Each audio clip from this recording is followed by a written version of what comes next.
Bismillahirrahmanirrahim. Assalamualaikum warahmatullahi wabarakatuh. Alhamdulillah hamdan katsiran thayyiban mubarakan fi kama yuhibbu rabbuna wa yarda. Asyhadu an la ilaha illallah wahdahu la syarikalah wa asyhadu anna Muhammadan abduhu wa rasuluh. Allahumma shalli ala Muhammadin wa ala alihi washabihi wa man tabi'ahum bi ihsanin ila yaumiddin wa ba'd.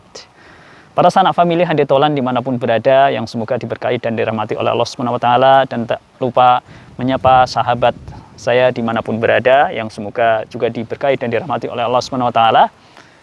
Tak terasa terkadang kita tidak menyadari diri bahwa kemarin beberapa tahun lalu kita masih main-main dengan teman-teman kita belum memiliki anak, bahkan menengok ke belakang seolah-olah kemarin beberapa waktu yang lalu kita masih main bola bareng. Tak terasa terkadang kita dengan seiring berjalannya waktu kita telah berjenggot, bahkan jenggot dan rambut juga sudah mulai ada yang berpindah warnanya dari hitam menjadi agak putih, bahkan sudah banyak putihnya. Nasihat yang sangat agung bagi kita semuanya, makanya Allah Subhanahu wa taala banyak bersumpah dengan waktu, wal asr, wad duha, dan seterusnya. Ini menunjukkan bahwa waktu sangatlah cepat, dan orang yang sukses adalah orang yang senantiasa dapat memanfaatkan waktunya dengan beramal soleh tentunya.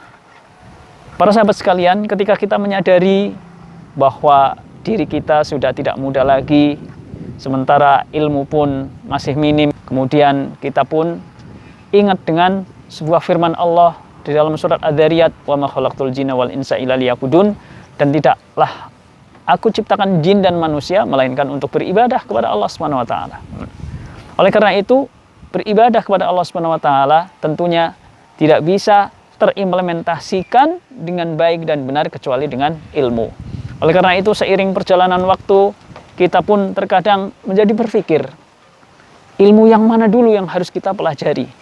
Seorang muslim hendaklah senantiasa mencari teman-teman yang dapat menyeret kita kepada ketakwaan, mencari komunitas yang dapat membantu kita untuk takwa kepada Allah Subhanahu wa taala.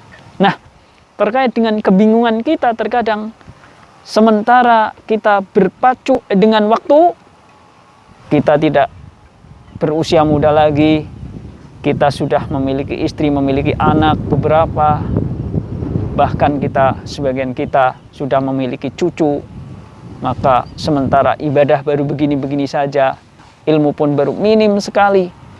Makanya bekal apa atau prioritas apa yang harus kita pelajari? Ada seorang ustadz menyampaikan paparan materi kajian dengan judul yang sangat menarik, yang banyak faedah untuk kita. Amalan utama ketika usia senja. Nah, yang penting bagi kita, orang-orang yang berusaha untuk berbuat ketaatan kepada Allah Subhanahu wa taala, setiap amalan yang bersumber dari syariat yang mulia, yang bersumber dari sabda Nabi SAW yang diperintahkan Allah dan Rasulnya SAW, Allah Subhanahu wa taala, maka amalan-amalan tersebut sebenarnya amalan yang utama. Namun kembali kepada hal tadi, ketika usia kita tidak muda lagi, maka yang ada adalah berbagai prioritas amalan. Kita ingat, misalnya kita harus mengetahui berbagai skala prioritas dalam beramal. Contohnya, ketika kita sedang membaca Al-Quran adalah merupakan zikir yang sangat agung. Namun ketika ada suara adzan, ada panggilan adzan berkumandang, maka prioritas amal pada saat itu adalah menjawab adzan, dan seterusnya. Hal-hal seperti ini harus kita pahami, apalagi di usia kita yang tidak muda lagi. Para sanak famili Handetolan dimanapun berada, dan para sahabat rahimakumullah, ketika kita usia tidak muda lagi, maka ketika kita akan belajar, kita kadang bingung. Buku-buku di rumah yang menumpuk selemari, atau beberapa buku yang di rumah tergeletak, kita pun bingung akan membacanya. Dari mana kita akan memulainya? Oleh karena itu, skala prioritas pertama dan utama yang harus kita pelajari adalah kita mengetahui tauhid yang benar, akidah sahihah, akidah ahli sunnati wal jamaah. Oleh karena itu, ada kajian misalnya akidah prioritas pertama dan utama. Nah, itulah yang harus kita pelajari. Memahami tentang dua kalimat tauhid, 2 kalimat syahadat. Asyhadu alla ilaha illallah, artinya apa? Artinya yang benar bagaimana? Rukunnya bagaimana? Syaratnya bagaimana? Pembatal-pembatal syahadat apa saja? Harus kita ketahui, wajib kita ketahui. Kemudian hakikat wa asyhadu anna Muhammadar Rasulullah, konsekuensinya apa?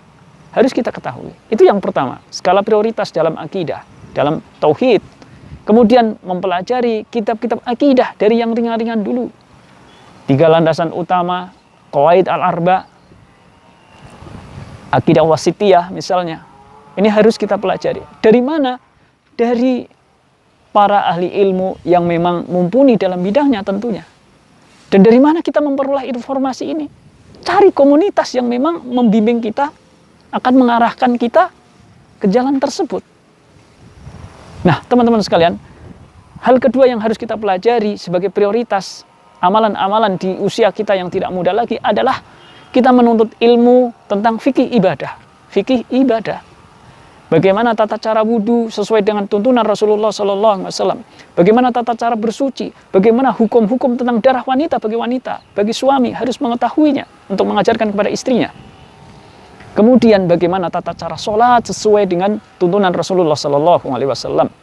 Bagaimana Rasulullah SAW telah menasihati kepada umatnya, kepada kita semuanya. Sallu kama ra'aitumuni usolli. Sholatlah kalian sebagaimana kalian melihat aku sholat. Oleh karena itu wajib kita menuntut ilmu tentang ibadah yang sifatnya fardu ain. Bagaimana fikih saum Ramadan, bagaimana fikih tentang zakat, bagaimana fikih tentang ibadah haji, rukun Islam. Nah, teman-teman sekalian, kemudian skala prioritas juga yang harus kita ketahui adalah kita mengetahui adab Islami, akhlak dan adab Islami. Kita hidup di masyarakat tentunya tidak eksklusif, tidak mengurung diri di rumah, tapi harus bergaul, membaur kepada di tengah-tengah masyarakat kita. Kita berusaha menanamkan dengan akhlak yang baik kita kepada masyarakat, kepada keluarga dan masyarakat. Dan ketika ada hal buruk kita tidak terlebur di dalamnya, tapi kita tetap berinteraksi kepada mereka. Ada kerja bakti dan sebagainya. Kemudian prioritas yang berikutnya yang tak kalah penting adalah kita mempelajari tentang metodologi tata cara beragama atau manhaj di dalam beragama. Manhaj itu sangat penting. Semua disiplin ilmu memiliki metode. Begitu juga di dalam mempelajari agama. Dan dalam beragama kita harus menerapkan metode. Metodenya siapa? Tentunya solusi problematika umat adalah kembali kepada pemahaman di cara beragamanya generasi terbaik. Rasulullah SAW bersabda, khairun nasi qarni tsummal ladina yalunahum tsummal ladina yalunahum. Sebaik-baik kurun adalah kurunku, kemudian setelahnya, kemudian setelah. Ini menunjukkan bahwa mereka generasi terbaik, ya mereka lah yang kita ikuti di dalam metodologi beragamanya. Bukan dalam teknologinya, bukan dalam tata cara berpakaiannya, tapi dalam metodologi cara beragama. Mereka lah yang berguru langsung kepada Rasulullah SAW, mengetahui implementasi dengan mata kepala mereka sendiri. Bagaimana Rasulullah SAW mengamalkan ini dan itu, bagaimana Rasulullah SAW beribadah. Oleh karena itu, 4 hal itu mudah-mudahan menjadi renungan bagi saya pribadi dan juga segenap famili dimanapun berada. Syukur bermanfaat bagi teman-teman. Yang pertama adalah kita mempelajari akidah yang benar.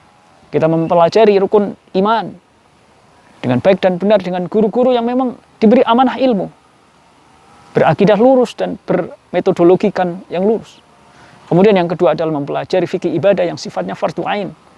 Kemudian mempelajari akhlak Islami. Kemudian yang keempat adalah mengetahui, mempelajari metodologi para sahabat di dalam beragama. Mudah-mudahan bermanfaat.